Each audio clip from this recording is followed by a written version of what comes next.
अरविंद राज जी। राधा वल्लभ से। राधे राधे महाराज जी।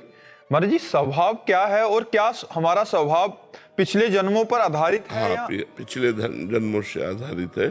स्वभाव हमारे त्रिगुण की रचना से स्वभाव की रचना होती है, सत्वगुण, रजोगुण, तमोगुण। अब इनमें जैसे हमारे पीछे कर्म हुए हैं तो उसी कर्म के अनुसार, जैसे हम किसी किसी को नहीं कह देते अरे ये तो देवता है, इसका बड़ा अच्छा स्वभाव, तो कोई कोई कर्मों के अनुसार उसने राक्षसी कर्म किए तो उसका स्वभाव राक्षसी हो गया, दैवी कर्म किए तो दैवी। किन्हीं किन्हीं को कहते हैं तो भगवान है, ये तो साक्षात भगवान है। इतना कृपा, इतनी करुणा, इतना प्रेम तो केवल भगवान में हो सकता है। तो हम किन्हीं किन्हीं संतों को, भगवान के भक्तों को साक्षात भगवान कहने लगते हैं, ये तो भगवान है। स्वभाव, जो हम कर्म करते हैं उसी का परिणाम जो बनता है वो स्वभाव बनता है। अगर हमारे कर्म दैवी संपदा वाले हैं तो दैवी स्वभाव बनेगा, और आसुरी संपदा वाले हैं तो राक्षसी स्वभाव बनेगा। मानुषिक कर्म है तो मानुषिक स्वभाव बनेगा, भागवतिक कर्म है तो भागवतिक स्वभाव बनेगा। वो पीछे कर्म के आधारित स्वभाव है। अब हम भजन कर अपने स्वभाव को बदल सकते हैं। मनुष्य जीवन में इतनी छूट है कि हम अपने नए भाग्य की रचना कर सकते हैं, हम अपने स्वभाव का बदलाव कर सकते हैं, हम अपनी योनियों का बदलाव कर सकते हैं, हम देवता बन सकते हैं, हम ब्रह्मा बन सकते हैं, हम जो चाहे बन सकते हैं। पर हमें साधना और तपस्या करनी होगी। बिना साधना के, बिना तप के हमारा स्वभाव नहीं बदलेगा। स्वभाव बदल जाए। बोले इतने दिन से भजन करे तुम्हारा स्वभाव नहीं बदला, लोग कह नहीं देते इतने दिन से गुरु जी की सेवा करे तुम्हारा स्वभाव नहीं बदला। अर्थात भजन का प्रभाव स्वभाव पे पड़ता है। अगर स्वभाव ठीक हो गया तो आपका भजन ठीक, अगर स्वभाव ठीक नहीं हुआ तो कारण शरीर है स्वभाव। स्वभाव जो है वो कारण शरीर है। अभी आपका भजन स्थूल और सूक्ष्म में हो रहा है, कारण पर प्रभाव नहीं डाला। जैसे आपका भजन ठीक चल रहा है तो आपके स्वप्न ठीक होने लगेंगे, अर्थात सूक्ष्म शरीर सही होने लगेगा। आपका स्वभाव बदलने लगेगा, अर्थात कारण शरीर बदलने लगेगा। जैसे भजन करते करते सेवक जी कह रहे, यह जो पर्यो मोहि सहज स्वभाव, श्री हरिवंश नाम रस चाओ, नाव सुदृढ़ भव तरन को। बोले मेरा स्वभाव बन गया श्री हरिवंश, श्री हरिवंश, श्री हरिवंश, श्री हरिवंश कहना मेरा स्वभाव बन गया। राधा राधा राधा राधा राधा राधा रटना, तो कारण शरीर पवित्र हो गया। श्रुतौ राधिका कीर्तिरंता स्वभावे, श्री जी की चर्चा हमारे कानों में पड़ती रहे, मेरा स्वभाव बन गया है।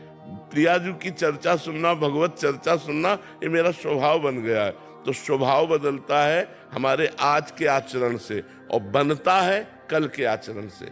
जो हमने पूर्व जन्म में आचरण किए उसी से आज स्वभाव बना। आज हम भजन करेंगे तो भजन बल से हम स्वभाव को बदल सकते हैं। भजन बल बहुत बड़ा बल है। महाराज जी, अगर मैं आपका प्राण प्रिय नाम जप करूं तो आप मुझको निकुंज में लेके जाओगे? जरूर, नाम में इतनी सामर्थ्य, जरूर इतनी नाम में सामर्थ्य। आप नाम जप कीजिए। महाराज जी, मैं आपका प्राण भी जितना हो जाता है उतना कर लेता हूँ। और चलो, बढ़ाते रहो, धीरे धीरे उसकी संख्या बढ़ाते रहो। मुझको लेके जाओगे निकुंज? ये हम कैसे अभी कह सकते हैं? एक आदमी पूछा स्टेशन कितनी दूर है, वो चुप रहा। बोला स्टेशन कितनी दूर है, वो चुप रहा। फिर भागा भागा तो उसने कहा सुनो 30 मिनट में पहुंच जाओगे। बोले पहले क्यों नहीं बोले? बोले तुम्हारी चाल नहीं देखी थी। अब तुम दौड़ लगाए ना, इस रफ्तार से जाओगे 30 मिनट में पहुंच जाओगे। अब तुम्हारी, अब कह दे हम निकुंज ले चलेंगे, तो तुम्हारी चाल क्या है? तुम्हारा कितना प्रयत्न है, कितना प्रयास है निकुंज जाने का। एक आदमी आर्मी में जाता है तो कितना प्रयास करता है। हमें भगवत पार्षद बनना है, हमें भगवान का निज जन बनना है, तो काम, क्रोध, लोभ, मोह, मद, मत्सर, इन सब पर विजय प्राप्त करके भगवान के मार्ग में चलना है। क्या करें उसके लिए? नाम जप करो, कहते रहे काम, क्रोध, लोभ, मोह, मद, मत्सर, इन पर विजय प्राप्त करनी होगी। नाम जप करते रहो, गंदे आचरणों से बचते रहो। जी अमन जी। राधे राधे महाराज जी। महाराज जी, आप अपने जीवन में लक्ष्य को कैसे निर्धारित करते हैं? सत्संग के द्वारा। जब हम सुनते हैं तो श्रवण सुजस सुनि आयो, प्रभु भंजन भवभीर, त्राहि त्राहि आरति हरन शरण सुखद रघुवीर। शरणागत को सुख प्रदान करने वाले हे राम जी, मैंने आपकी महिमा सुनी, तो मेरा लक्ष्य बना कि मैं आपकी शरण में जाऊं और आपको प्राप्त करूं। तो जो लक्ष्य बनता है वो सुन के बनता है। इसलिए पहली भक्ति है श्रवणम। रामायण की पहली भक्ति प्रथम भगत संतन कर संगा, क्योंकि संतों के संग से ही हमें भगवान की महिमा सुनने को मिलेगी। तो जब हम महिमा सुनते हैं तो हमारे अंदर भी ललक होती है कि मैं भी भक्ति करूं, मैं भी भगवान के मार्ग में चलूं, गंदे आचरणों का त्याग करूं, मैं भी अच्छा बनूं। ये सुन करके ही लक्ष्य बनता है। तो जब संतों का समागम करते हैं तो हमारा सुंदर दिव्य लक्ष्य बनता है, और जब विषयी पुरुषों का समागम करते हैं तो विषय लक्ष्य बनता है। पामर पुरुषों का जब हम नीच पुरुषों का संग करते हैं तो नीच आचरणों का लक्ष्य बनता है। आज चलते हैं, आज ऐसा करते हैं, ऐसा करते हैं, वो नीच लक्ष्य बनेगा। और उत्तम महापुरुषों के संग से उच्च विचार, उत्तम लक्ष्य बनेगा। तो लक्ष्य बनता है सुनकर और संग से। संग जैसा हमारा संग, जैसा हमने श्रवण किया, वैसे ही हमारा लक्ष्य बनेगा। श्रेया जी कोलकाता से। राधे राधे महाराज जी। महाराज जी, ऐसा कहा जाता है कि गुरु बिना ज्ञान नहीं और ज्ञान बिना मुक्ति नहीं। महाराज जी, जीवन में एक गुरु का होना इतना आवश्यक क्यों है, और जब कोई व्यक्ति गुरु के मार्गदर्शन में नहीं चलता तो क्या होता है? आप हमें बताओ, आपने रंगनाथ जी के दर्शन किए? अगर हम आपको बोले कि आपको रंगनाथ जी के दर्शन करने जाना है तो आपको गाइड की जरूरत पड़ेगी? गाइड की जरूरत पड़ेगी। बिना गाइड के दर्शन करने नहीं जा सकते। किस गली में है, कहाँ है, मुझे कुछ नहीं पता। एक भगवान की नगरी में आपको जो जो हम बताएं कि यहाँ निधिवन राज जाना है, सेवा कुंज जाना है, आपको दामोदर जी जाना है, आपको राधा रमण जाना है, तो आपको एक गाइड की जरूरत पड़ेगी। एक गाइड की जरूरत पड़ेगी ना। ऐसे ही भगवान का बड़ा टेढ़ा मेढ़ा मार्ग है। जहां भगवान तक पहुंचना होता है बड़ा टेढ़ा मार्ग है। शास्त्र बता रहे हैं कि आप दक्षिण की तरफ चलिए, और ठीक वहीं से उत्तर की तरफ मुड़ा हुआ जिसे नहीं बताया गया, गुप्त कर दिया गया, वो बात गुरु बताएंगे। गुरु भगवान के मार्ग के गाइड हैं। वो हमें कदम कदम पर भूल भुलैया से बचाकर सही मार्ग में ले जाकर भगवान के चरणों में समर्पित कर देते हैं। जब स्वयं भगवान अवतरित होकर गुरु का वर्णन करते हैं, श्री कृष्ण जो संदीपनी जी के चरणों में नीचे बैठकर सुनते हैं, भगवान श्री राम वशिष्ठ जी के चरणों में बैठ करके सुनते हैं। जब भगवान स्वयं गुरु का वर्णन करते हैं तो हम भगवान के बच्चे होकर, मनुष्य होकर, हम बिना गुरु का वर्णन किए भगवान को कैसे प्राप्त कर सकते हैं? आप हमें बताओ। यदि आप सत्संग ना सुनो तो आपको उत्साह कौन देगा? कौन भगवत मार्ग में चलाएगा? कितने ऐसे भाई लोग हैं जो कहते हैं कि आज मैं आया हूं, लेकिन पहले ही मैंने शराब छोड़ दी, मांस छोड़ दिया, गलत आचरण छोड़ दिए। तो किसके द्वारा? संत वाणी के द्वारा। अगर संत वाणी ना सुनते हम तो परमार्थ में हम चल ही नहीं सकते, भगवत मार्ग में चल ही नहीं सकते। बिना गुरु के चाहे शिव बिरंच सम होई, गुरु बिनु भवनिधि तरह न कोई। ये गोस्वामी तुलसीदास जी ने लिखा है। चाहे भगवान शंकर के समान वो त्यागी तपस्वी वैरागी हो, और भगवान ब्रह्मा के समान चतुर हो सृष्टि रचना में जैसे ब्रह्मा जी, तो भी वो बिना गुरु के भव समुद्र से पार नहीं हो सकता। और सबके गुरु भगवान है, और भगवान ही गुरु के रूप में मनुष्य रूप धारण करके हमें मिलते हैं, तब हमारा उद्धार होता है। आर्यन जी हरियाणा से। प्रभु श्री हरिवंश महाराज जी। गुरुदेव, ये मन कभी कभी गुरुदेव में भी दोष दृष्टि करवा दे। हाँ, उसका स्वभाव है दोष दर्शन का, वो तो भगवान में भी करवा देगा दोष दृष्टि। जब तक चश्मा अगर हरा है तो हमें सब हरा नजर आएगा, और चश्मा हमारा लाल है तो सब लाल नजर आएगा। चश्मा हमारा दोष दृष्टि का है तो गुरु में और भगवान में भी दोष दृष्टि दिखाई देगी। संभालना चाहिए, नहीं तो पतित हो जाओगे। अगर गुरु में दोष दृष्टि या परदोष दर्शन की वृत्ति बनी रहती है, तुम्हारा पतन कर देगी। ये तुम्हें परमार्थ से क्या स्वार्थ से भी गिरा देगी। महत अपराध लग गया तो भारी दुर्गति हो जाएगी। इसलिए इस दोष दर्शन से बचिए। है जहां दोष दर्शन हो वही प्रणाम करो, राधा राधा राधा राधा राधा राधा, श्री राधा श्री राधा श्री राधा, नहीं नहीं नहीं, राधा राधा, बस ये। जहां दोष दर्शन हो उसी समय राधा राधा राधा राधा, नहीं नहीं नहीं, सब में भगवान है, राधा राधा राधा राधा, बस हो जाएगी। हाँ, इससे ठीक हो जाओगे, ऐसे करो। शिवम कुमार सिंह जी। राधे राधे महाराज जी। महाराज जी, भगवत प्रेम की सर्वोच्चम स्थिति क्या है, और हम साधक उस सर्वोच्चम स्थिति तक कैसे पहुंच सकते हैं?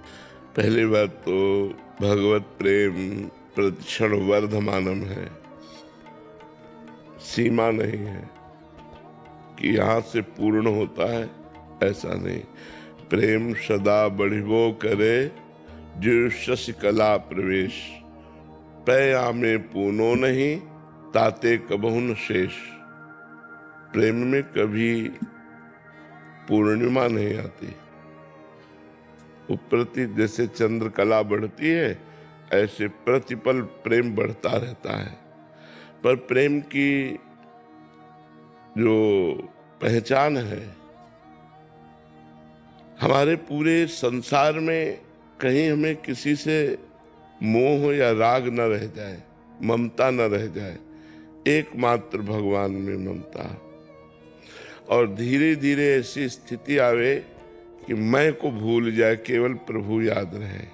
अपनी हूँ सुधि ना रही, एक रहो नंदलाल। मैं पूरे देह का राग छूट जाए, इंद्रियों का भोग विलास छूट जाए, सावई मनः कृष्ण पदारविंदयो। मन भगवान के चरणों में ऐसे लग जाए कि इतनी तन्मयता हो कि हम अपने आप को भूल जाए, तो समझे कि हमें भगवान में प्रेम हो रहा है। जब किंचन मात्र कहीं ममता न रहे, एकमात्र अनन्य भाव से श्री भगवान के चरणों में हमारा मन लग जाए, तो ये प्रेम का भी प्रादुर्भाव होता है।